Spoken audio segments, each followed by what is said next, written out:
Allora, eravamo arrivati alla spinosissima questione della pensione di cittadinanza. Allora, questa invece?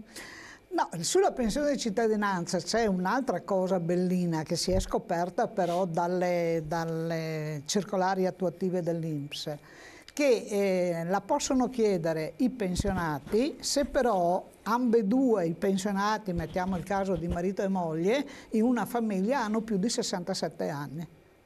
Perché se hanno meno di 67 anni non spetta. Allora, facciamo il caso di un signore... Hanno più di 67 anni. Facciamo il caso di una coppia di anziani che magari abbiano una pensione minima, dove magari il marito ha già compiuto i 67 anni e la moglie ne abbia 65. In teoria la moglie non può chiedere la pensione di cittadinanza perché non ha 67 anni. Ma non può chiedere neanche il reddito di cittadinanza perché sostanzialmente il marito ha la pensione.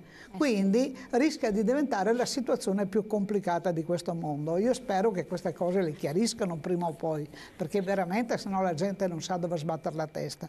L'altro problema vero sulla pensione di cittadinanza è che garantire 780 euro di pensione a chi sostanzialmente non ha mai lavorato diventa un insulto per tutte quelle persone che hanno pagato contributi e che magari si trovano a prendere una pensione di 800 euro al mese. Noi abbiamo il caso delle donne che hanno dovuto scegliere opzione donna cosiddetta, andando via con 35 anni di contributi e 57 di età, dopo aver pagato una vita di contributi, che per l'opzione col contributivo hanno pensioni da 800-820 euro al mese, dopo però aver pagato 35 anni di contributi. Quindi sono provvedimenti che rischiano di creare delle contraddizioni sociali difficili da spiegare. No, leggo un attimo il messaggio. Buongiorno Elena, volevo esprimere la mia soddisfazione per tutte quelle persone che riescono ad andare in pensione ad un'età accettabile. Sarebbe bello andare in pensione anche a 80 anni se il lavoro ti soddisfa, ma purtroppo non è più così. Spesso si lavora solo per arrivare a fine mese. Gianni da Verona. È una considerazione come molte altre. Ecco. E detto che no, questo di cui raccontava lei è abbastanza preoccupante comunque come situazione. Effettivamente si possono creare delle grandi disparità.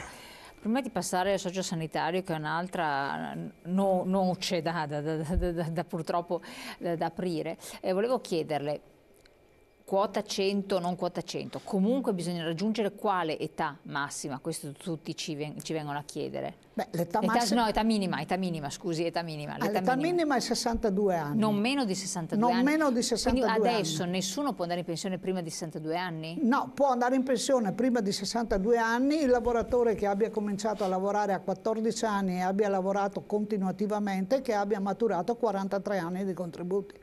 Quindi se una persona ha 43 anni di contributi può andare in pensione Può andare in pensione anche prima dei 62 anni perché va con la pensione anticipata che è legata solo ai contributi e non all'età.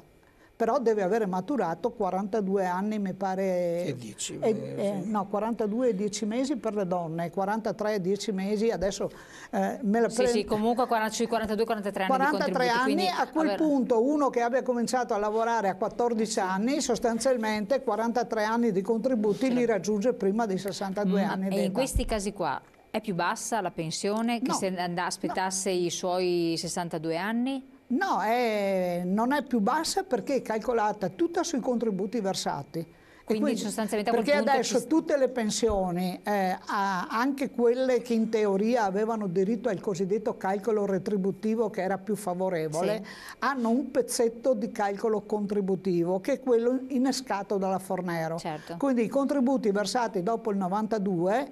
Ma prima della Fornero? No, i contributi versati dopo il 2012 dalla Fornero, gli ultimi 7-8 anni, hanno il calcolo contributivo. Però chi ha 43 anni di contributi gode di tutto il calcolo retributivo dei contributi precedenti, quindi la pensione è una pensione dignitosa sostanzialmente. Perfetto, quindi ci sta in questo caso qui, perfetto. Ho fatto fare due conti, ma vabbè, sono i capi di principio alla questione. Esatto. Allora, parliamo anche di sociosanitario, che è un'altra un'altra problematica, sia a livello nazionale che poi anche collocata a livello locale, Sergio Furlanetto. Lei tra l'altro appunto ha la delega alle politiche sociosanitarie, formazione dell'FNP CISL. Un attimo solo che abbiamo anche un messaggio, che dopo sennò. I sindacati devono ritrovare il loro ruolo da protagonista, specialmente in questo momento storico in cui la politica mi sembra un po' improvvisata. Grazie. Uno stimolo a fare di più, a essere operativi. Qual è la situazione? Piano sociosanitario e soprattutto fondo per un'autosufficienza, che secondo me poi riguardano sempre, che dir si voglia, moltissimi anziani. Ma, il piano sociosanitario veneto, come sappiamo, la Regione lo fa quinquennale. Quindi quello che hanno approvato in Consiglio regionale il 28 dicembre scorso è valido, sarà valido fino al 2023. È sufficiente, vi gratifica? Diciamo che i contenuti sono interessanti. A dire il vero hanno accolto anche varie osservazioni fatte dal sindacato, dalla CISL in particolare. Però è chiaro che adesso questo grande malloppo, sono più di 200 pagine il piano sociosanitario, sul quale io ci ho lavorato giorni per ridurlo a una ventina di pagine di sintesi. E è chiaro che questo malloppone o adesso ha le gambe per camminare oppure corre il rischio di restare il libro dei sogni. Partiamo dalle cose, dalla testa, diciamo, no? Dove c'è già stata la riorganizzazione delle ULS, siamo passati da 22 a 9 ULS, l'azienda Zero che dirige un po' fa tutta una serie di lavori per conto di tutte quante le ULS. Abbiamo le 2 aziende ospedaliere di Padova e di Verona. Poi tutte le 9 ULS sono articolate complessivamente in 26 distretti. A fianco c'è lo IOV, che è l'Istituto Oncologico Veneto, che ha sede Padova e Castelfranco. Ecco, questa riorganizzazione è stata fatta, portata a completamento. Si comincia a vedere la relazione tra la Regione, con l'aiuto delle commissioni che hanno creato per collaborare con l'azienda Zero e con le ULS. Quindi in qualcosa si vede che si sta muovendo a questo livello. Come pure si vede che si sta muovendo qualcosa a livello del rapporto tra le strutture ospedaliere, perché in ogni ULS si sono organizzati con una hub, tipo aeroporti per capirci, no? Con una hub che è l'ospedale principale, centrale, dove si interviene sulle cose più complesse, diciamo, no? Sulle parti sanitarie più complesse. E gli altri ospedali, definiti SPOC proprio con i termini da aeroporto, dove si interviene sulle complessità medio-basse, diciamo, no? E le reti cliniche che sono state create stanno un po' dando dei risultati. È chiaro che c'è ancora molto da fare su questo, perché oltre che a perfezionare la gestione delle reti cliniche, che sottostanno anche tutto a mettere insieme le informazioni che siano accessibili a tutti, quindi un gran lavoro anche di rete informatica per poter gestire la sanità nei propri vari centri, in maniera che tutta la struttura sia a conoscenza di quello che succede in una ULSL, in una struttura sanitaria piuttosto che in un'altra. E quindi c'è tutto questo lavoro, e che passa anche attraverso la gestione del personale, una gestione che non è molto facile. Una gestione del patrimonio, una gestione delle spese che devono essere fatte in che direzione. Una gestione anche per una cosa che sembra una cosa da poco ma molto importante per la gente, è la gestione delle liste d'attesa, che così com'è, nonostante si dica ogni tanto stanno diminuendo, non è poi tanto vero, perché è la gente che misura, no? Quando si aspettano 10-12 mesi per una gastroscopia e qualcuno che di tua conoscenza con un tumore allo stomaco è morto dopo 4 mesi, capisci che non vivi tanto, tranquillo. Per cui su questa cosa anche bisogna che intervengano.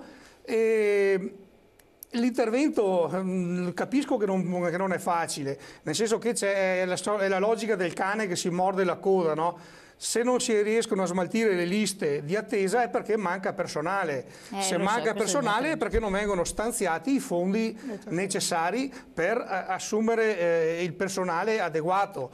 Poi arrivi, questo qua lo vediamo, basta stare sulle corsie di ospedale in qualsiasi momento, o di giorno o di notte, si vede la riduzione del servizio nei confronti degli ammalati. Si vede che quando arrivi magari dopo 8, 10, 12 mesi finalmente ad avere l'intervento richiesto, che vai nel poliambulatorio, ci sono 2 macchinari che eseguono quello specifico esame e uno è sempre lì fermo per mancanza di personale, ne funziona uno solo. Quindi è chiaro che se non viene imboccata questa strada di ragionare diversamente sull'impiego delle risorse, non è difficile andare fuori da questo. Alla fine ti trovi, ma che poi anche fortunatamente funzionano abbastanza, che se non riescono a livello ospedaliero, a livello di poliambulatori, ti inviano presso strutture private convenzionate, che alcune funzionano anche bene, per quel che possiamo dire, anche perché vengono obbligate a mantenere i livelli delle strutture pubbliche se vogliono continuare a rimanere convenzionate. Però non è questo che si vuole, no? E arrivati qui al ragionamento sugli ospedali, poi c'è tutto quello che scende sotto degli ospedali. E là ne parliamo dopo. Attenzione, c'è la pubblicità, perché adesso c'è tutto poi il discorso delle IPAB, tra l'altro. Allora, pubblicità pochi secondi, poi ritorniamo con voi.